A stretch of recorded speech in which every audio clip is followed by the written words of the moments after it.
forget about me and all the things I could give to you, baby.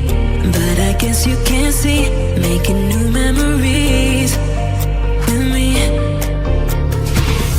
Oh, yeah, I'll be okay. I'll be okay. I'll be okay. Oh, yeah, I'm good either way. I'm good. क्या creatine एक safe supplement है? क्या creatine एक steroid है? हमें daily use में creatine कितना चाहिए और हमारी क्रेटीन से क्या स्ट्रेंथ इंक्रीज होती है? So hi guys, welcome back to my channel. My name is Manav चिप। तो आज हम एक ऐसे सप्लीमेंट के बारे में बात करने लगे हैं जो बहुत कंट्रोवर्शियल है, जिसका नाम है क्रेटीन। तो आज मैं आपको सब बताऊंगा कि आपको क्रेटीन कंज्यूम करना चाहिए कि नहीं। तो चलिए वीडियो करते हैं शुरू। So what is creatine? अब क्रेटीन हमारा एक ऐसा मॉलिक्यूल है जो मिथाइल और एमिडीन जो ग्रुप होता है वो अटैच होता है नाइट्रोजन से। हमारा जो क्रेटीन है वो 3 अमीनो एसिड से बना होता है। क्या हमारी बॉडी नेचुरली क्रेटीन प्रोड्यूस करती है? जी हाँ, हमारी बॉडी नेचुरली क्रेटीन प्रोड्यूस करती है। और कहाँ प्रोड्यूस होता है? ये होता है किडनी में, लिवर में, पैनक्रियाज में। बट जो हमारी वेज डाइट होती है उनमें बिल्कुल भी क्रेटीन अवेलेबल नहीं होता है। और जो नॉन वेज डाइट होगी हमारी, जैसे एग, चिकन, फिश, इनमें क्रेटीन प्रोड्यूस होता है बट बहुत कम अवेलेबल अमाउंट में प्रोड्यूस होता है। तभी हमें रिकमेंड किया जाता है कि हम एक क्रेटीन सप्लीमेंट लें। अब अगला पॉइंट ये है कि हमें जो क्रेटीन है वो किस फॉर्म में लेना चाहिए।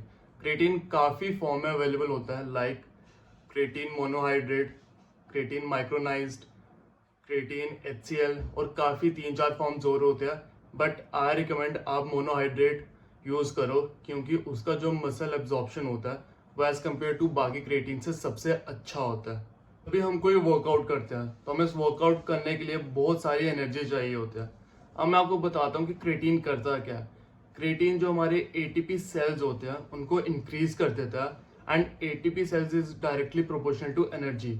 अगर हमारे ATP सेल्स इंक्रीज हो रहा है तो हमारी एनर्जी भी इंक्रीज होगी, और उसके वजह से हमारा जो वर्कआउट है वो ज़्यादा बेटर होगा एज कम्पेयर टू जो हम बिना क्रेटीन के करते हैं, जिससे हमारे जो मसल मैक्सिमाइजेशन है वो इंक्रीज होगा और हमारा जो ओवरऑल परफॉर्मेंस है वो भी इंक्रीज होगा।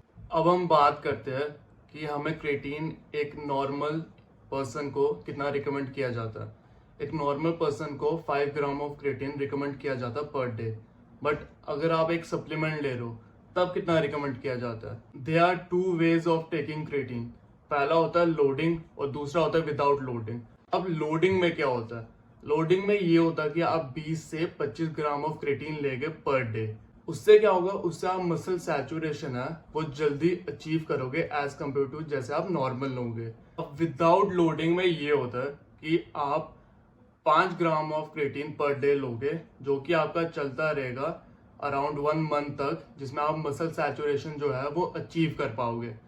अब डिफरेंस यही है कि आप लोडिंग में जो है मसल सैचुरेशन जल्दी अचीव करोगे और विदाउट लोडिंग में आप मसल सैचुरेशन लेट अचीव करोगे।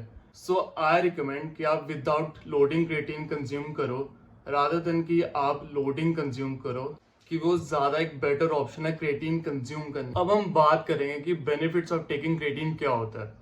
पहला बेनिफिट हमारा ये होगा कि वो हमारी जो है स्ट्रेंथ इंक्रीज करेगा। अब हमारी स्ट्रेंथ कैसे इंक्रीज करेगा? जो हम क्रेटीन कंज्यूम करते हैं वो हमारा ATP इंक्रीज करेगा।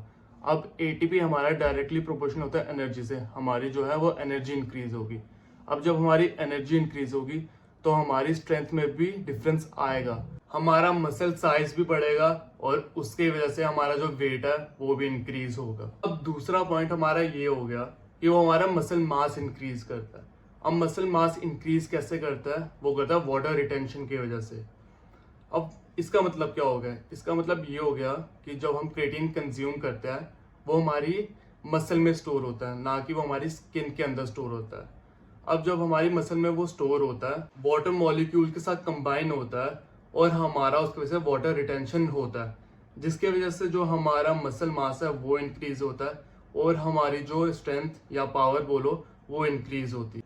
तभी बोला जाता है कि अगर आप क्रेटीन कंज्यूम कर रहे हो तो वाटर का अमाउंट बढ़ा दो, ताकि उसके जो रिजल्ट है वो आपको अच्छे और ज़्यादा दिखने लगे। अब तीसरा बेनिफिट ये हो गया कि हमारी ओवरऑल बॉडी परफॉर्मेंस के लिए भी जो क्रिएटिन है वो अच्छा होता है।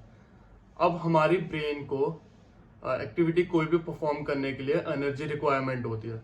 अब ऑब्वियसली बात है, अगर हम क्रिएटिन ले रहे हैं तो वो हमारे एटीपी मॉलिक्यूल्स को बढ़ा देगा, उसकी वजह से हमारी इंक्रीज हो जाएगी एनर्जी।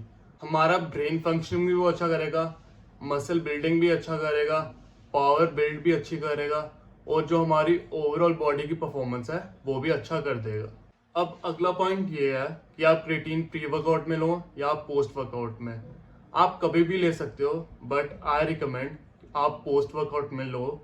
उसका भी एक रीजन है, क्योंकि जब आप वर्कआउट करते हो तो आपका जो बॉडी का एब्जॉर्प्शन है वो ज़्यादा इंक्रीज हो जाता है as compare to pre workout होता है।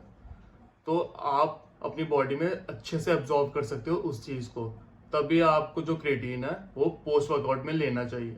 अब क्रिएटिन का भी क्या एक साइकिल होता है, और क्रिएटिन क्या एक स्टेरॉइड है?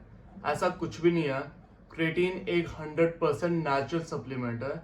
ये एक मेन कॉमन सा रीजन है, अगर आप क्रिएटिन लेना छोड़ दोगे तो आपको जो एटीपी का जो लेवल है वो डिक्रीज हो जाएगा, और आपकी जो एनर्जी है वो भी डिक्रीज हो जाएगी, जिसकी वजह से जो आपकी परफॉर्मेंस है वो थोड़ी कम हो जाएगी एज कम्पेयर टू जब आप क्रिएटिन ले रहे थे। क्रिएटिन का आपको इंस्टेंट रिजल्ट नहीं दिखाई देगा, आपको इसका लॉन्ग टर्म रिजल्ट दिखाई देगा, जो कि आपकी पावर बिल्डिंग, स्ट्रेंथ बेस्ड जो भी एक्सरसाइज होगी उसमें आपको इसको रिजल्ट दिखाई देगा। और क्या क्रिएटिन हमें 2 मंथ्स के बाद 2 मंथ का ब्रेक लेना चाहिए, छोड़ना चाहिए क्या क्रिएटिन? ऐसा कुछ भी नहीं है। आप क्रिएटिन 1 साल, 2 साल, 3 साल तक जब तक चलाना चला सकते हो, क्योंकि एक ये नेचुरल सप्लीमेंट है जो कि बस आपका एटीपी एनर्जी इंक्रीज करेगा। आई होप आपको क्रिएटिन के रिलेटेड जो भी क्वेरीज थी सब क्लियर हो गई होगी अब कि क्रिएटिन एक क्या सप्लीमेंट है वो क्या करता है। तो अगर आपको ये वीडियो अच्छी लगी हो और इंफॉर्मेटिव लगी हो तो please like, share with one of your friends and subscribe to my channel.